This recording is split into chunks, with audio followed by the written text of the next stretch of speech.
Welcome to r/Am I the Jerk, where Karen loses it over a Facebook post. My ex-fiance's mom is furious about my Facebook post that has nothing to do with her. I'm 28, female. My ex-fiance, male 32, ended our relationship and canceled our wedding. He told me on Sunday and he left the following Wednesday while I was at work. Didn't even say goodbye to me. His parting words the night before were that he felt like we fought too much and didn't communicate well.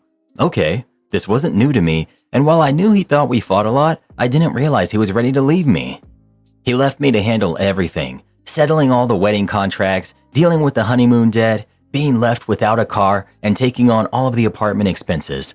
I became overwhelmed with depression, but in an effort to take some control back, I posted on Facebook asking for help. I needed a couple to take our wedding date since the venue was withholding our total rental amount. I mentioned that I was heartbroken, needed help finding a couple, and included how to contact the venue. Well, after over 200 shares and hundreds of comments, my ex's mom stepped in. She saw people commenting that I was better off, should sue him, etc., and then a week after she helped him move out, she finally texted me. She said, "OP, I know you're upset and your feelings are hurt, but there are two sides to this story. I don't appreciate these posts where you or others are slandering my son without knowing the whole story and putting his name out there. There are laws for slander and defamation of character. He helped pay for this wedding too, not just you. Heck, we even helped pay for the wedding stuff.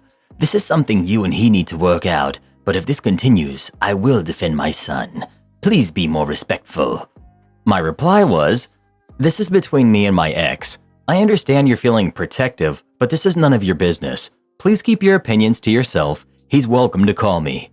Her response, "Wow, thank you for showing your true colors. I'm grateful he isn't marrying you, and he deserves so much better." I replied, "Okay." Her message felt like she was rubbing salt into the deepest wound I had. I know I've been unreasonable at times in our relationship, never crossing lines like cheating, lying, or gambling, but I have been mean and controlling. Now I'm wondering if, in this conversation, I crossed a boundary. I know her son means the most to her. It feels like we're missing information. What did you actually write in the post? It doesn't matter what she wrote. She admits she was mean and controlling. Also, it's clear from the mother's response, her post was made out like she paid all of this money and he just up and dumped her. She also allowed him to be named in full. All of those things are taking it too far. I'm ready to get downvoted for saying this, but something doesn't seem right. OP admits her and her fiancé have been fighting a lot, does not give details about these fights, what they're about, or who started them. OP admits to being mean and controlling, but doesn't explain what this entails. OP chose to make a public post, which means that this is no longer a private matter. I'd like to know what OP actually said in the post. It's clear she included the full name of her ex, which was unnecessary, and this makes me wonder if she fully dragged him in the post. The fact that X left while OP was out and had no contact suggests to me that X was afraid. This is the advice we often recommend to others who are trying to escape relationships. We don't even know if X asked mother-in-law to reach out, but to me, it feels like another case of X being too scared to say something. OP, can you please give more details regarding the above?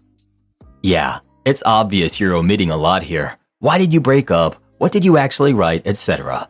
How can we possibly judge if you took it too far if we don't know what you actually did? Come on now. However, if you're crap-talking him in a public Facebook post, it's not a private matter anymore. You can't post that publicly and then tell her she can't have an opinion. And it doesn't matter how reasonable you've been. A mother isn't going to side against her son. You must know that. But yeah, we're missing info here majorly. ETA, I just realized she admitted to being unreasonable, mean, and controlling. Oof. Yeah, I'm inclined to believe this one is OP's fault. Am I the jerk for refusing to attend my sister's wedding after what she did to my fiancé? I'm 28, female. My sister, Ella, who's 31, is getting married in 2 weeks. We've always been close, even though we have our differences. I'm more of a laid-back, introverted person, while Ella is the life of the party and loves being the center of attention. It never really bothered me until now. I've been engaged to my fiancé, Mark, who's 29, for about a year. He's wonderful, kind, and supportive, and just an all-around great guy. My family has always liked him, or so I thought. But about a month ago, something happened that made me question everything. Ella asked Mark to meet her for coffee one day, saying she needed help picking out a wedding gift for me. I don't think much of it at the time, but when Mark came home, he was really quiet. After some coaxing, he finally told me what happened.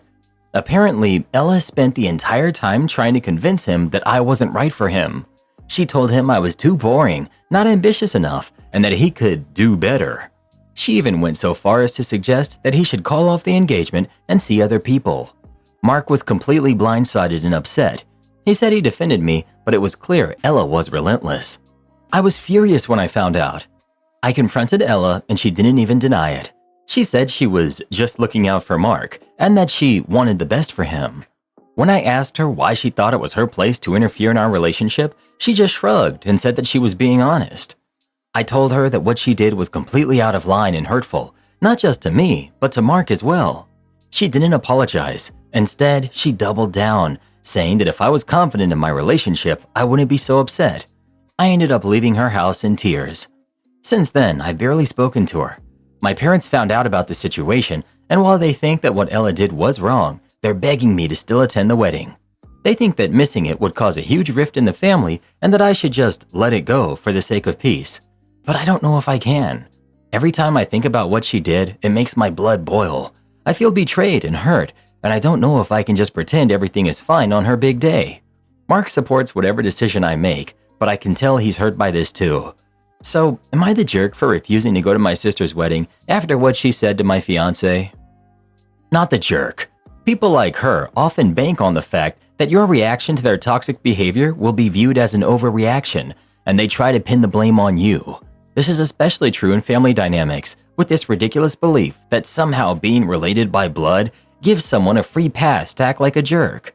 If she ever truly repents, then maybe there would be room for grace and forgiveness. But until then, I would consider her done to you. Not the jerk. I don't blame you for not wanting to breathe the same air as her. What a twisted and cruel thing to do. Also, it's odd that she's looking out for Mark and not for her sister. Distance is key with her from now, I feel. Am I the jerk for not inviting my coworker to my wedding because of her diet restrictions? I'm getting married in a few months, and I'm currently finalizing the guest list. I work in a small office, and we're a pretty tight-knit group, so I decided to invite most of my coworkers. There's one coworker, let's call her Jane, who I get along with well enough, but we're not super close. Here's the thing. Jane has a lot of very specific dietary restrictions. She's vegan, gluten-free, and allergic to several common ingredients like soy and nuts. Whenever we have office lunches or potlucks, it's always a bit of a challenge to accommodate her, and sometimes she just brings her own food because it's easier.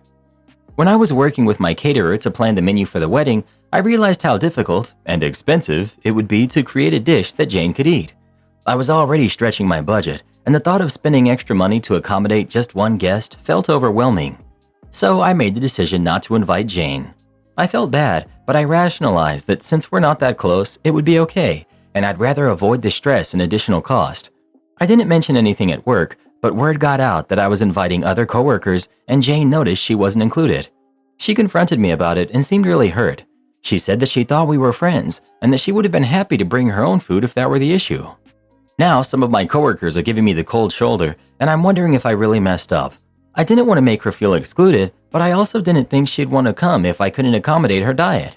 Am I the jerk for not inviting Jane to my wedding because of her dietary restrictions? Update. After reading through the comments, and honestly, after sitting with my own thoughts, I've come to the conclusion that yes, I was the jerk. I won't lie, it's not easy to admit this. When I first made the decision not to invite Jane, I genuinely thought I was being practical. I convinced myself that since we weren't that close, it wouldn't matter much to her. But in doing so, I completely overlooked the fact that this wasn't just about the logistics or budgets. It's about relationships and how our actions, even those we think are small, can have a significant impact on others. I realize now that by not inviting her, I wasn't just excluding her from a celebration.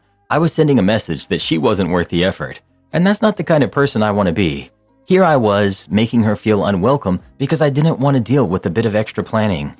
After the post, I decided to reach out to Jane directly. I apologized for not inviting her, and I explained that I was wrong to let my stress and budget concerns get in the way of our friendship. Jane was surprisingly understanding and appreciated the apology.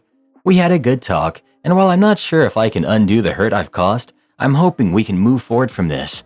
I've also realized that sometimes the effort we put into our relationships, especially during significant moments like weddings, is what truly matters. It's not just about who's closest to us, but also about making people feel valued and included. So, for anyone out there planning a wedding or another big event, take it from me. Don't get so caught up in the details that you lose sight of the people who matter. I'm vegan, and I've been to more than one wedding where all I ate was the Cliff Bar I brought in my purse. I appreciate when couples take the time to include a plant-based option, but I don't go to weddings for the food. I go to celebrate the people I care about committing to a life together, and the dancing. We should feel 100% free to invite whomever we want to things like weddings, and those around us should understand that we don't always make the cut. But that was a very weird and specific reason to exclude someone. Glad it got resolved. It's about the people who matter? But the context of Jane really sounded like they truly weren't close, but just under peer pressure to include everyone. Exclusion is never good, and communication was needed and carried out, but the 180 flip is weird when I read it like this. I have to be honest, if OP only invited some people from the office and she's not really close with Jane, then I think it was really rude and bizarre of Jane to confront her about not being invited. The only reason I could see it being acceptable for a coworker to confront another coworker about a lack of a wedding invitation would be if everyone in the office or that shift were invited except for that one person. Am I the jerk for not giving my brother a share of my inheritance for his property taxes? When my mom passed, she left everything to my older brother, Jason. Jason never moved out of my mom's home and never held more than part-time minimum wage jobs. It felt like my mom forgot about me and my sister, Debbie. She preferred Jason, which also meant she had minimal contact with her grandkids because she favored him. My father, who lost that home in the divorce, said it wasn't fair that Jason inherited everything from my mom. When my father passed away unexpectedly, Jason was kept out of his will, as my dad was still upset about what my mom had done. Jason was shocked when he was left out of my dad's will.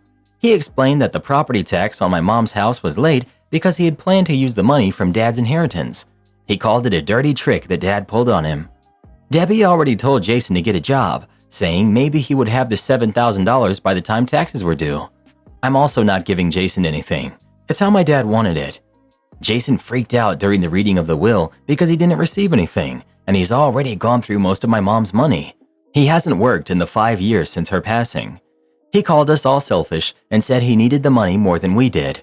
I'm sure it's the same line he used on my mom to get Debbie and me written out of her will. Jason acts like he's going to fight the will, but my dad made it clear. Jason got 100% of my mom's inheritance. He doesn't get anything from dad. Debbie and I, on the other hand, are set to receive dad's insurance and will sell his home. Hopefully, the market stays hot. I suggested to Jason that he do the same. Sell mom's house, take the money, and downsize to a smaller apartment or home. Jason has been ranting to anyone who will listen, calling us selfish, and even set up a GoFundMe to cover his taxes. Several family members have donated. My grandma, on my mom's side, reached out to me, asking that I help Jason with the taxes. I told her no. Grandma then said she would no longer leave Debbie and me anything in her will because of how we treated our brother. I reminded her that our mom, her daughter, started this, and no one threw a fit when mom passed. Debbie had 2 small kids at the time, and I could have really used the money, but I don't remember Debbie starting a GoFundMe. I don't recall Grandma asking Jason to give up any of his share for us either. Grandma said it was a different situation, and I told her not really. Not the jerk.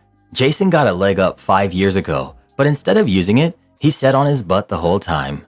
He's an adult and has nothing to show for where that money went. It didn't even go to paying the taxes on the home he was gifted.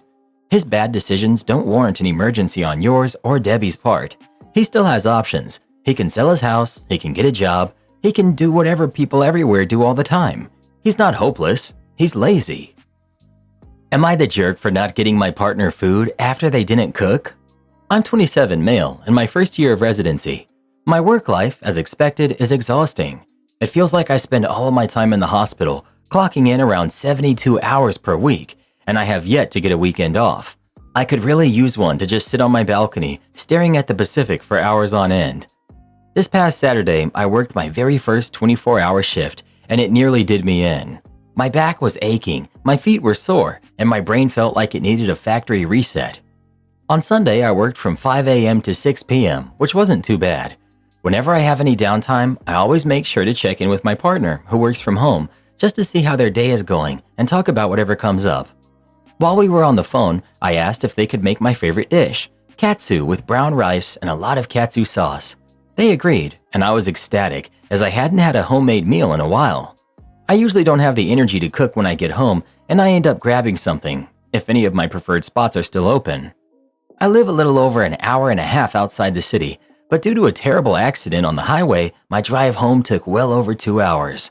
I pulled up, starving and ready to eat, but when I walked into the kitchen from the garage, there was no food at all. I was upset. I called out my partner's name, asking them to come downstairs, but there was no answer. I went upstairs and found them in their office, playing games on their computer. I asked them to stop so that we could talk. I wanted to know why they didn't cook like they had said they would. They admitted they got distracted after finishing work and forgot. I told them that was fine, but I would have really appreciated if they had at least called me to let me know. That way I could have stopped to grab something while I was still out.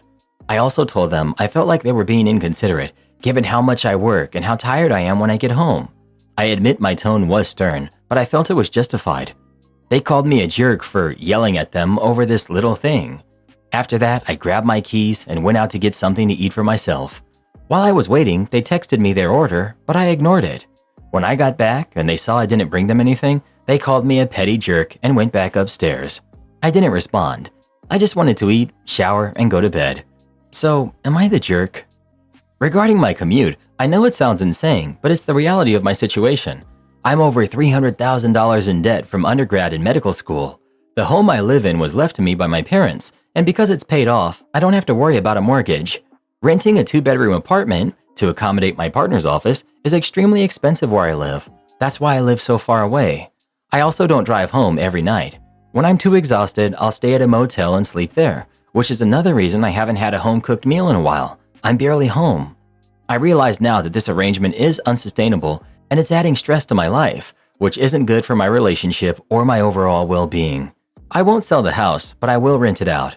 I talked to my partner about this decision this morning, along with the idea of couples therapy and me seeking individual therapy to work on my anger and frustration.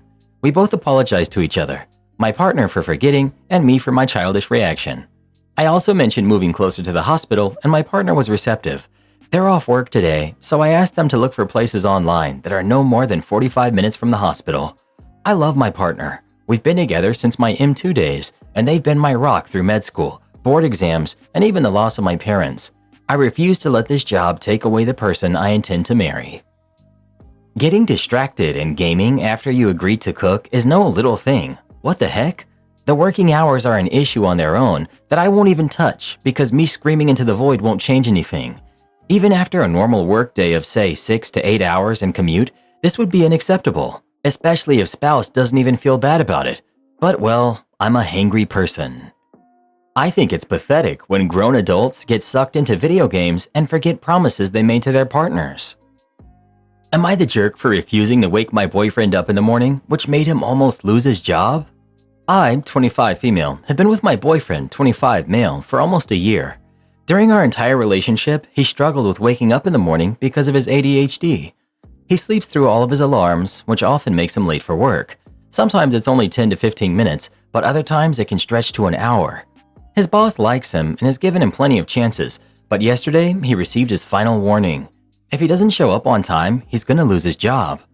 We've had several discussions and arguments about this over the past year because my boyfriend believes it's my responsibility as his girlfriend to wake him up.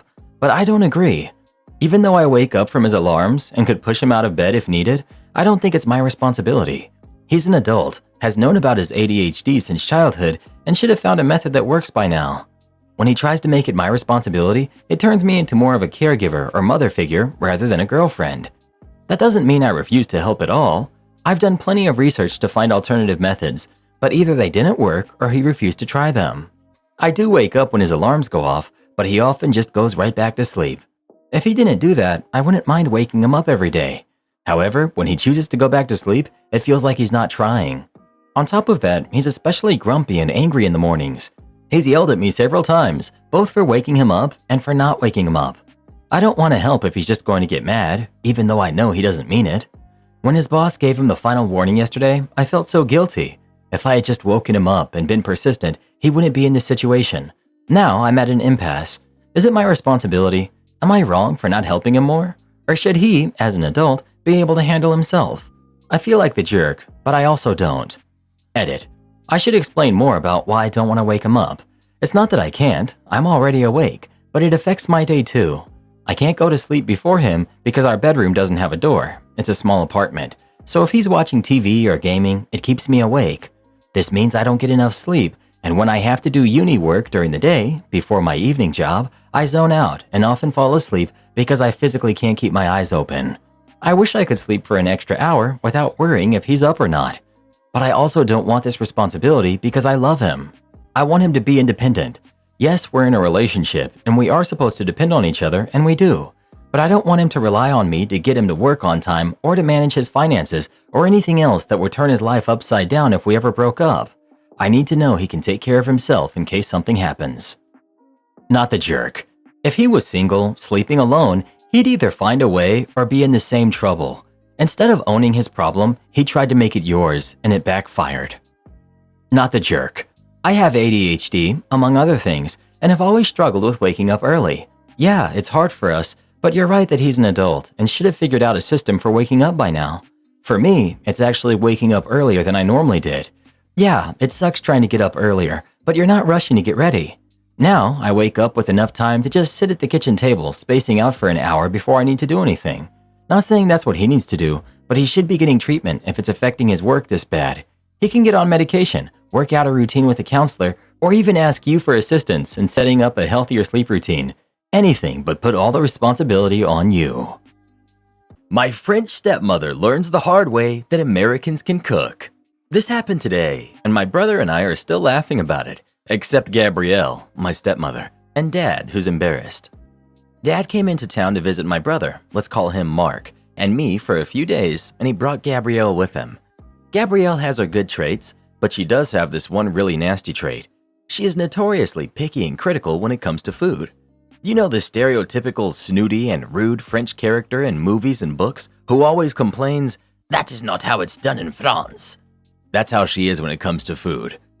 Going out to eat with her is embarrassing. She constantly sends back food, is insistent on food being made a certain way, and always demands certain things be done a certain way. One time, she asked the waiter to bring some mustard to the table. Not 2 minutes later, she called him back because, "The mustard is old. Bring us a new unopened bottle." More than once, I've had to apologize to the waitstaff on my family's behalf, and I told the manager that I will vouch for them should Gabrielle leave a bad review on their site. She's made waiters and managers cry. She's that bad. Honestly, I have no idea why my dad puts up with her when she does that, even though I know he's just as embarrassed as Mark and I are. We can only chalk it up to Gabrielle having some magical traits about her, if you know what I mean. When they got here yesterday, for some reason, they insisted they wanted to go out to dinner. Dad recommended our new favorite diner, which is known for its breakfasts at any time of the day. We live close to a major interstate, and the saying about truckers knowing all the best diners and hole-in-the-wall places is true. It's a greasy spoon in every sense of the word. Right out of the 50s, every leather booth filled with truckers or locals, waitresses who automatically know their regulars' order by heart and they don't put up with crap from anyone. A bustling kitchen, and while spotless, it's just worn enough to let you know that many people have been there. In other words, it has character. It may not look like a 5-star restaurant. It has some of the best breakfasts you're ever going to eat. I was hesitant to take Gabrielle there, if only because I didn't want to ruin the staff's day. Mark and I have been there enough times that the waitstaff and cooks know us. However, Dad wanted Gabrielle to experience a true American classic and was offering to pay. So, off we reluctantly went. Luckily, we got there when it wasn't too busy, so I told Dad to find a parking spot and I would go in and get us a table. The reason I did this was so I could warn the staff about Gabrielle and apologize in advance for anything she did. Fortunately, our usual waitress, let's call her Mary, thanked me for the warning and warned the rest of the staff. We go in, get our booth, and Gabrielle starts trying to pull her usual stunts. I won't go into everything she did because we'd be here forever, but I'll leave a highlight reel. 1. Gabrielle sent Mary back 3 times with the coffee because, in order, "It's too cold, it's too hot, there's not enough cream." Finally, Mary, who doesn't let anybody push her around, just slapped the coffee pot on the table along with the cream and sugar and told Gabrielle to do it herself because she wasn't going to go back again. This made Mark and me chuckle and Gabrielle steam. 2. While waiting, and probably still stewing from Mary's little comeback with the coffee, Gabrielle decided to accost Stephanie, who had just started, and tell her to get some fresh biscuits. Not ask, tell. Poor Stephanie, who is understandably anxious about her job, does as told, and then Gabrielle made a fuss about the packets of butter not being soft enough, despite Stephanie explaining that all the butter was kept cold for safety reasons. Gabrielle made a snide remark about how Stephanie couldn't wait 5 extra minutes to let the butter soften, which made Stephanie tear up and me about ready to tell Gabrielle to go get with a French chef if food was that important to her. 3. When our meals did arrive, Gabrielle was quiet during the meal, not making comments. I was unsure what was going to happen as a result. Either she really liked it, which I doubted, seeing as I've never seen her compliment anyone's cooking whenever we've gone out, or she was planning some nasty barb, which I feared. When Mary dropped off the bill, Gabrielle took it before Dad could, and she said that she was paying. Because I was sitting next to her, Gabrielle left a big fat 0 in the tip line and left a note about, "It's cute that American chefs think they're good cooks when they've never stepped foot in a real kitchen before. Prove me wrong." Then she closed the little book that the receipt came in, and she hid it so that nobody else could see what she wrote. I was upset when I read that note, and I was about ready to go off on her. I know the chefs and servers who work at this particular diner learn their skills on the job, and if you ask me, they have every right to be as proud of their work as someone who went to culinary school would be. While I'm looking at going to culinary school myself to become a pastry chef, I respect people who've learned by working in kitchens and on the floor, because they have firsthand experience. I took out $100 using the ATM at the diner, and I gave it to the staff as a tip, along with an apology for her behavior, embarrassed and angry. Fortunately, they didn't hold it against us, except Gabrielle, and told me that Mark and I were always welcome back. I also decided I was going to get back at Gabrielle. There was a benefit to this lockdown. During this time, bored out of our wits and wanting to better our skills, Mark and I have been binge-watching recipe and cooking how-to videos online along with practicing. And while I don't like bragging, I'd say we've become quite good. We know how to smoke our own bacon, cure corned beef, make creamy scrambled eggs, and bake flaky croissants, and that's just a sampling. When we got home, I told Mark my plan, and he was grinning ear to ear. The next day, while Gabrielle and Dad were still asleep, Mark and I got up early and got right to work. We prepared scrambled eggs, home-cured and smoked bacon, biscuits, and a fruit salad. Dad woke up early and smelled the breakfast, waking up Gabrielle by saying that the kids were making breakfast. Dad came downstairs first, and Mark asked him to set the table. Gabrielle came down as we were finishing up, and she sits down, not offering to help. While Gabrielle commented about how it smells just like a restaurant she went to in France and couldn't wait to taste everything, Mark and I served Dad and our plates before putting everything back. Gabrielle looked at us, confused. I looked at her. "Oh, I thought you were going to a French cafe for breakfast," I said. "You did write on that receipt at the diner that you thought it was cute Americans think they're good cooks if they haven't set foot in a real kitchen, and you wanted someone to prove you wrong." Dad looked at Gabrielle, his eyes wide as all the color drained from Gabrielle's face. "You wrote what?" "Well, hop to it," I said, sitting down. "Enjoy your French breakfast with your French chefs." Gabrielle's face reddened before she left. I don't know if she was embarrassed or angry, but we were able to have a nice breakfast without any of Gabrielle's complaining. She did come back after getting breakfast and has been nice and quiet all day. Hopefully she learned her lesson and Dad grows a backbone. Update. Dad and Gabrielle were supposed to stay with us for a few days before I returned to work next week. All 4 of us got sick with the bug at one point or another during the last 6 months and have remained symptom-free, thank goodness, so no need for us to quarantine once they arrived. They left this morning, but not before they had a vicious argument last night after my brother and I went to bed. And when I say vicious, I mean it was so loud we could hear every word. Thank goodness the neighbors couldn't hear, otherwise they might have called the cops on us.